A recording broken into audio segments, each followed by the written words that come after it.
With a second vlog today, the daily vlog that keeps on giving. Hopefully, I mean, this is the start of something. We'll see. If it doesn't pan out, I'll just switch, I guess, the recipe. But for now, we'll keep going that way.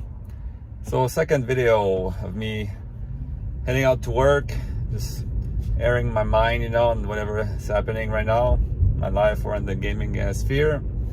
And yesterday, obviously, keep on going with the Summer Game Fest conferences, and we've had the Ubisoft Forward conference, which was not as big as I thought it was going to be, although some of the games in there were big.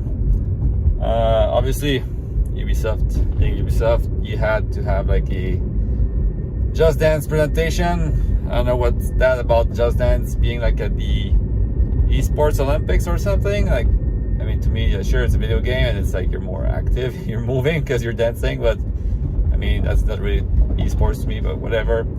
And then to move on, they had quite a, maybe not surprises, because we kind of expected whatever what was going to be shown there, especially since they actually revealed some of that stuff on prior conferences, like from the likes of Sony and Microsoft. But big focus on Prince of Persia, big focus on Avatar, which looks kind of weird to me. We'll get back to that in a second. And a huge focus on Star Wars. That seems to be the big game that they're pushing. And looking at the trailer numbers on YouTube, that seems to be the most awaited game. Looking at the millions of viewers that have been watching that, either at the Ubisoft's channels, other channels, or even like the Microsoft channel. I think that's the most viewed trailer from the Xbox conference for some reason. So yeah, I guess big eyes on that. I mean, it's a big license, right? So kind of makes sense, I guess. Avatar. I want to get it back to that game first, because I just don't feel that game, man. It's like Far Cry, but with the Avatar Code of Pain. You know, I know it's Massive. Massive is a very good studio, actually. I trust them to do like the game, I guess, the universe justice, but it's just, I have a problem seeing big, tall people with guns. I was expecting like a third-person adventure game, you know. I wasn't expecting like Pandora with like Pandora's more, but yeah, the world Pandora, like Avatar with guns, and just like action-packed game like that, you know. Like it just feels, it's a good-looking game. Don't get me wrong, it just feels wrong. Something wrong with that. I'm not into it at all. I do expect the game to do good. I mean, it's a big license. There was a little like presentation from James Cameron, obviously. Like I guess Ubisoft wants the big names out there to help promote the game, and it is set at some point like between the movies, and it's canon as per James Cameron. So they did work with them to make sure that the story is canon and everything. So I mean, we'll see. I'm expecting like average reviews, but I'm expecting good sales from that game. Second, Prince of Persia. Second game that got my was that. It's I guess we're all waiting for the remaster of A Sense of Time. So Ubisoft Montpellier is working, I believe it was Montpellier, is working on a side scroller. Looks pretty good. It's kind of like edgy looking a bit, but yeah, whatever. It's cartoony in nature. It has all the time like mechanics from the past, A Sense of Time like trilogy, and like super smooth gameplay. Like combat seems fun, big like boss battles and stuff. So yeah, it looks pretty cool, honestly. Like, and it's a smaller game. It's good to see them like going back more to their roots, you know, like the originals, like Prince of Persia's, like side scrollers, you know, going back to that a little bit. So quite happy about that. Looks like a lot of fun. Assassin's Creed Mirage. I guess we're still in the cross generation phase, because that's coming out on everything, which I guess makes sense. Like I guess they really want those sales numbers, right? So by hitting PS4 and Xbox One, I guess they're getting that mass market as much as they can, you know, to get sales out of those games. I'm guessing they must be quite expensive to make anyway. So that could be the reason why it's not as good looking as like Valhalla was, but still a good looking game. It's back to the roots, you know, like more like no more RPG elements and stuff like that. There's like still like stuff obviously, but like to upgrade your character and stuff. But like it's not as, I guess, like, you know, Odyssey and Valhalla and Origins, where you have like levels and stuff, and some regions you shouldn't have gone to because you were not high level enough. Like that's all gone. It seems like it's more like back to like the first Assassin's Creed, which is good in my opinion. More like streamlined game, like less bloaty. If I have one complaint, something I didn't like that caught my eye, because the gameplay is mostly similar to what we're used to, you know, like just go in, like analyze the situation and just figure out how you want to get in, you know, and kill all the bad guys, like as stealthy as you want, or I guess you choose you want to go in like and fight, you sure you can. But I saw the main character like actually like using some kind of magic, like teleporting himself. I just don't know, it felt wrong to me. I don't know if I just saw the thing wrong because I watched it only once. Maybe I should rewatch it, or if it was just like a way to accelerate the gameplay, I don't know. But I just saw him like teleport from one guy to another and just like stab them each in the back, you know, like one after the other like that, but just really like disappearing and reappearing behind every one of them, which is not something I've seen before. I was expecting magic in my Assassin's Creed games like that, so didn't like that. But still give it a chance. It's like the kind of game that's coming out this fall that there's so much stuff that I'm probably gonna be waiting it out and buying it on the sale. I mean, all Ubisoft games go on sale anyway, like not too long after, so it's probably the way to go for that game. Although if you're an Assassin's Creed fan, I'm guessing you're gonna want it day one. So yeah. X-Defiant, their first-person shooter, really feels like Call of Duty to me. Like the fast-paced gameplay and the way like the characters move and stuff. It really gives me that Call of Duty vibe, which is good in my opinion. I mean, Ubisoft's going to be trying to get back to the, well, getting another like big game, you know, into the live service style games. You know, like they have Rainbow Six, which they're doing good with, fine with it, but they're going to be trying to throw everything at the wall and hoping something sticks. I'm guessing they have high hopes for that game. I'm not going to go too much into detail. I mean, we've already heard a lot about it, so I don't think there's a need to elaborate more about the game. But the fact is like that the year one pass is going to include 12 maps, like one map per month.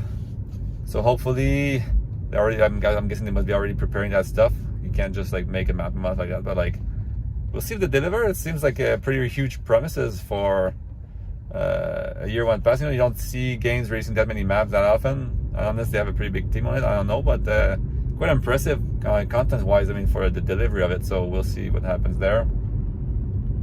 Roller Champions getting some Jet Set Radio DLC, and I'm like, because I'm really waiting out for the big games from Sega, and one of them is supposed to be a revival of Jet Set Radio, so that kind of hurts, you know, because I mean, nothing against Roller Champions, you know, I haven't played it, but I'm guessing if they're supporting it, there must be like some kind of like small community for it.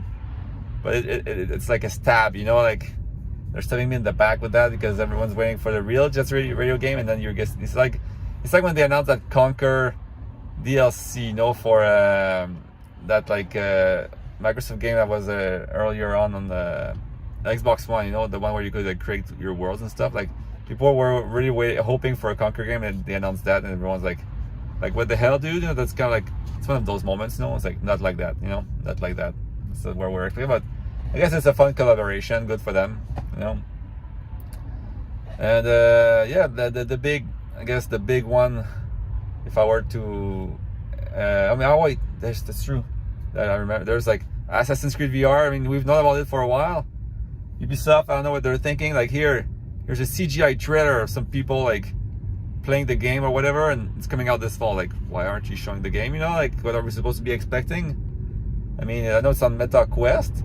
I'll most likely give it a try because I feel like that's pretty something that could end up really being good on VR, honestly. But why they couldn't show the game this close to launch, I don't know. And yeah, like the elephant in the room, the Star Wars game. Huge presentation followed by like some kind of like documentary or making up, almost like a Starfield Direct, you know, like kind of thing, but for Star Wars. And huge universe, lots of traveling around, different types of missions. You have quests, like big world maps. So they're really going all out with that game. You're kind of like a mercenary type of person, and you're like doing jobs for people or something like that. Some people were saying like it's like GT in space. I wouldn't necessarily say that's the case, but I mean, yeah, pretty big open world, pretty interesting. Good actors. I feel like the people they chose to play the characters, like they seem to be doing pretty good. I mean, overall, like the everything like holds well together, like meshes well together. You know, like it feels like high production values to me. Like it doesn't feel cheap. I mean, it's Star Wars, so you're expecting them, you know, to be collaborating with like Lucasfilm and, you know, really trying to get a quality product out there, which is, it seems like that's what they're doing. Lots of gameplay, like you know, action, like more like stealth missions, you know, so very varied gameplay there as well. Like yeah, it seems like a lot of fun, honestly. Like again, it's massive, and to me, like the two biggest games of the show, like Avatar and Star Wars, are both made by the same studio. And I mean, I have high hopes for it because they've done really good games in the past, right? So they know what they're doing. That's probably one of Ubisoft's best right now, and it really shows. Graphically, it's like super impressive. It's next gen only, obviously, and that's probably the reason why. And yeah, it seems like that was the main event to me. Like they kept it for last, and there was a reason for that. You know, like they really wanted to show as much as they could from that title. And it's coming out soon, so yeah, my guess is like they have most of their money on that game. I mean, Ubisoft hasn't been releasing anything worthwhile for a little while now, and it's a huge studio. I think it's like close to what, like 20,000 people total, like worldwide, with all their support studios. You know, because they don't really like outsource; they just do everything in house. So it must be quite a costly operation to run for Monsieur Guillemot, you know, from Ubisoft. So you must be hoping that something comes out and really like makes them some money right now, because I mean, spending all that money and not having much revenue must not be like very nice for your shareholders. So yeah, I guess they have like high hopes for that title to really perform well. So we'll see. I mean, obviously I'm not there, I can't play anything, but from what I've seen, it looks like a pretty decent game. Honestly, if you're into Star Wars, you're pretty gonna enjoy it. And that pretty much covers the whole conference. And honestly, like, all right showing, you know, like, to me, like, I mean, I'm a huge Microsoft fan, so the yesterday conference for me was like 9.5-ish. This, I'd go for more like a 7.5. So it's not bad. It's not like crazy awesome either, you know, like, they had some highs, but they had some lows also in there. Like they barely showed like Skull and Bones. It's just like some people singing some pirate songs. Like this, what's going on with this game? You know, like I heard they're having issues with kind of like the gameplay loop, or like keeping people interested in the game from the people that have tested it. So sure, I mean, like delay the game if you need to, right? But it's been delayed for so long now. You're just like wondering what's going on with that title. It looks good though. I'll give them that. Graphically, it looks super impressive. So hopefully when that comes out, it does good. I mean, it's better to delay a game than just push it out the door, you know, and just like let it die, you know. So considering the amount of money they probably put in there right now, they probably wanted to do good. So yeah, and that was, I think, the Division game first. I think it was the mobile one they talked about like briefly, which could be cool. I mean, I'm all for like some more Division on my phone, right? I'm always looking for stuff to play on lunch break, so that could be a good game to waste time on.